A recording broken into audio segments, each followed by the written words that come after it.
Salut, j'espère que vous allez bien. Aujourd'hui, je commence une série sur un sujet qui me tient à cœur, l'agriculture de demain.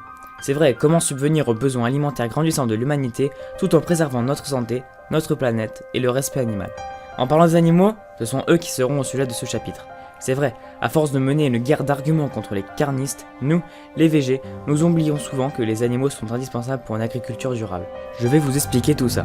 Imaginez une forêt, la symbiose parfaite, l'harmonie entre tous les éléments. Vous y trouverez des arbres, des mousses, des champignons, des herbes, des buissons, une terre riche, des points d'eau et des animaux. De la fourmi au chevreuil en passant par les crapauds, les oiseaux, chacun indispensable à l'équilibre de la forêt à différentes échelles.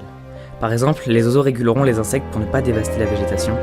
Les mammifères mangeront des végétaux, les transformeront en matière organique qui, ajoutée au sel des autres animaux et des déchets végétaux, se décomposeront pour enrichir la terre par l'intermédiaire de divers insectes et bactéries. Cette terre enrichie servira d'engrais naturel pour les végétaux qui, de nouveau, serviront d'habitat et d'une source de nourriture aux différentes espèces.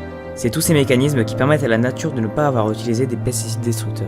Vous voyez peut-être où je veux en venir. Il faut inévitablement reconstituer un écosystème pour faire une agriculture durable, naturelle et saine.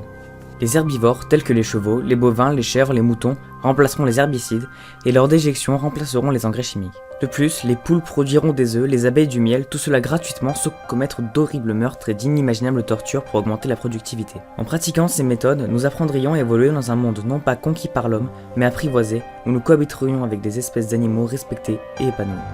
Inévitablement, un jour, les animaux devront nous réapprendre à vivre comme eux.